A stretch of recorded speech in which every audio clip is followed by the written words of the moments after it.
Let's talk about why liberals want to censor Joe Rogan and they don't support independent media. I thought this story was fascinating. The Intercept, Glenn Greenwald wrote a really interesting piece in The Intercept yesterday about why Joe Rogan's platform continues to grow, millions of people listening, but why liberals and the liberal establishment is so nervous about it. Why are they so scared about independent media? Why are they so scared about someone who is outside of their Wall Street bubble, who might actually be having interesting, long-form conversations with people that have a difference of opinion? He has left-wing people on. He has right-wing people on. He has a lot of people on. So why was there this outrage among the liberal elite when this idea floated around last week, and Donald Trump retweeted it, that we might have a 4-hour interview debate between Joe Biden and Donald Trump? He said he'd do it. How interesting of an interview that would be, right? To have a debate that long. I don't know that I want to sit through that amount of time without a pee break or something. But still, what amazing conversation we might have and learn about these candidates if somebody like Joe Rogan was able to have that conversation. Instead, we get these tailored mainstream media bought and sold debates that are all run by corporations, that are all handpicked by Wall Street to put on this little dog and pony show mainstream media television debates. He goes on to talk about why, the liberal media, the liberal elites can't stand to hear someone bringing up opinions about Joe Biden, talking about his cognitive quote-unquote decline, raising questions about voting for someone that doesn't look like maybe they're all there. Is that a legitimate question to be had? Sure. If we knew a president's was in cognitive decline, or we had thoughts about it, should we not bring it up? But in the mainstream media, you're not allowed to talk about these things. You'd have a producer probably in your ear telling you, oh, be careful, don't go there, don't go there. We have to be vanilla about it. We can't talk about it. We've got to be super crazy careful about it. But then we can have body language experts come on to tell us what they thought of President Obama doing in a speech or this. We're going to have a body language expert come on and talk about these things. Come on, give me a break. But these are the types of conversations that liberal media is scared about. They're scared about someone having someone on from the far right who wants to talk about their concerns about what's happening in their suburbs, et cetera, having an intelligent discussion about it, about the issues, without personal attacks. They're scared about it. The reason they're scared about it is because there is one party, right? There's one party that's run by Wall Street, and you're either red or you're blue. That's it. Two halves of a globe. That's it. Red or blue. And there's no room for this Green Party over here, the Libertarians over here, the shades of both. Maybe you're socially conservative and yet fiscally liberal, or vice versa. You can't have that. That's why they're scared of it. And now we're seeing this with Spotify. Now, of course, Joe Rogan gets his big contract with Spotify, moves over there, and according to reports this morning, this is pretty amazing, they've been having no short of 10 different meetings at Spotify trying to see if they can control his show. There's apparently a number of employees who've spoken to the CEO and basically had concerns about him talking about issues. Notably, he was talking about transgender issues and other things that certainly are maybe off limits to the mainstream media.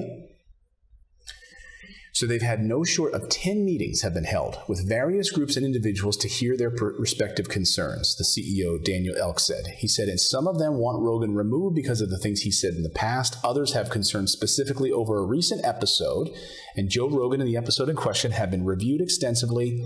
The fact that we aren't changing our position doesn't mean we aren't listening. It just means we made a different judgment call. So good for the CEO. Good for him. Good for Eck, because...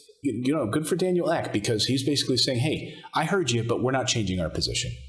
But this just goes to show you what happens when suddenly now he gets this big contract with Spotify, and now they want to censor his program. They already have in some ways, because when they took the Joe Rogan Experience and put it over on Spotify, they already removed a number of back episodes from his catalog. They removed episodes with Alex Jones. They removed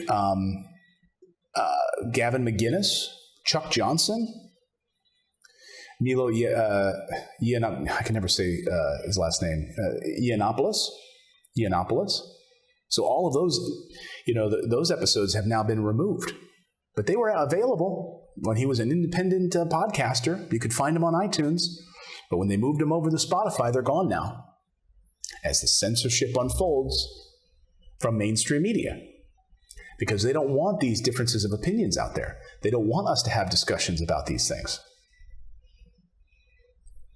This is the power of mainstream media, trying to silence these voices.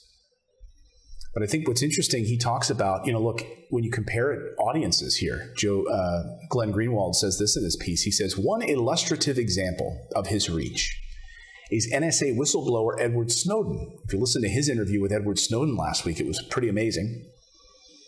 Snowden appeared on Rogan's program 6 days ago, and the episode has already been viewed more than 5 million times on YouTube alone. The first time Snowden appeared on his program was last October, and that episode just on YouTube has more than 16 million views. Now think about this for a second, he says. To put that in perspective, the top-rated cable news programs on Fox News are hosted by Tucker Carlson and Sean Hannity. They average between 4 and 5 million viewers, or one-fourth the number of views that Rogan's discussion with Edward Snowden received on YouTube. This is the power of independent media, folks. And thank you for supporting independent journalism right here on this show, because we don't have any corporate overlords telling us what to do or say. Last week, I took on Joe Rogan and said, hey, I think, what he said, he spread misinformation about those wildfires being set by arsonists, Antifa arsonists. I said, that's wrong. It's false. It's factually inaccurate. And look, he's got a huge platform. That's like a right-wing talking point that's not true. Yes, there were some arrests, but they had no ties to Antifa. They were not tied to some larger left-wing organization. And then he came out later and apologized for it, and good for him. And I thanked him for apologizing. So I'm not afraid to call somebody out on something, but I am praising him now, and I'm praising his show for having a difference of differing voices, where he's able to have on these different liberal voices. The left is really scared of him because he said openly he's not going to vote for Joe Biden, that he's not going to vote for Biden over Trump. I don't think he's not going to vote for Trump, but he's interviewed Bernie Sanders on his show. He had Tulsi Gabbard on his show, and he's had Andrew Yang on his show. And I'm a big supporter of Bernie Sanders and Andrew Yang. I think him talking about universal basic income is an important part of this election cycle. I think it's very important for us going forward, and I think we need something. I think we need a universal basic income in this country to take care of our people as the richest country in the world.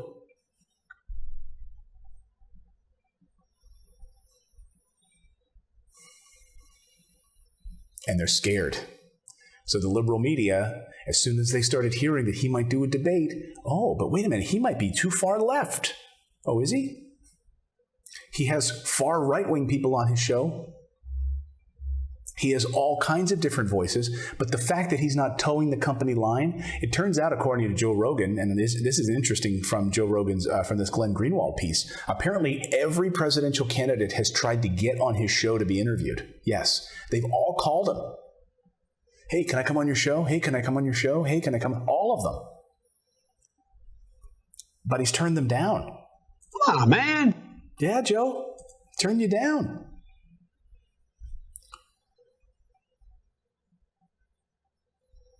Why? Because he's not buying into it. He's not buying into the corporate crap. He can spend episodes talking about CBD oil and other stuff and whatever. And I pick and choose when I listen to his shows. I like when he talks about some of the things that the government won't talk about, things that, that I cover on my Paranormal Post show as well. Government UFO cover-up and other things like that. But he's willing to have these conversations. And the liberal media is scared about it. They're scared of it. And I would love to see a debate hosted by Joe Rogan. And he publicly admits, he's like, I don't know anything about politics. I'm not your politics guy. But he had a feeling about Joe Biden. He just disagrees with him. He just doesn't think that he's the right guy. And he said that. And that really hurts. That really rubs the MSNBC crowd the wrong way. They can't stand that. They can't stand that there'd be somebody with this kind of power openly crapping on their candidate. I'm sure they'll come after me. I'm sure they will. I'm sure they'll try to, spread lies or whatever they want about me. I've already seen it happen. I've already seen the liberal media try to do that to me. They'll do it. That's okay. I'm not going anywhere. And as long as you guys stick with me and you guys stay here, right here on this show, we'll continue to tell the truth.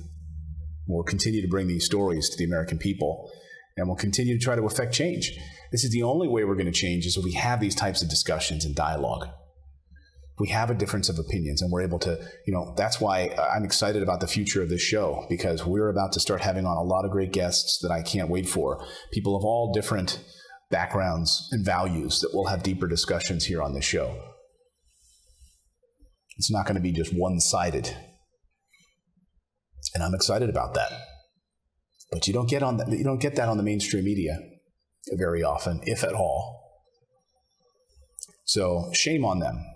And what I love too is that Glenn Greenwald points this part out too, is that, liberals jumped all over the place when this idea that, oh my God, Joe Rogan, he's awful. He's awful. We're going to have him lead a debate with Joe Biden and Donald Trump. Come on. He talks about chimps and CBD oil, and he works out, and he hosted Fear Factor and Ultimate Fighting and all this stuff. He's awful. And yet we applaud, and we're all supposed to jump up and down when Joe Biden comes out and gives a big wet kiss to Mike Bloomberg because he gives him a bunch of money in Florida. Thank you, Mike Bloomberg. I can't thank you enough for your support and for your tireless work on everything from gun safety reform to climate change. The race is bigger than candidates and bigger than politics. It's about defeating Donald Trump, and with your help, we're going to do it. Okay. Sure. And then also, as Glenn Greenwald points out, coming out and supporting Rick Snyder and then retweeting that, or promoting the fact that Rick Snyder just endorsed you in Michigan after the Flint lead water scandal. That's who you want in your corner? I mean, it's like one of those things like, hey, quietly, hey, thanks for your endorsement. That's great. Just, can we not tell anybody about it?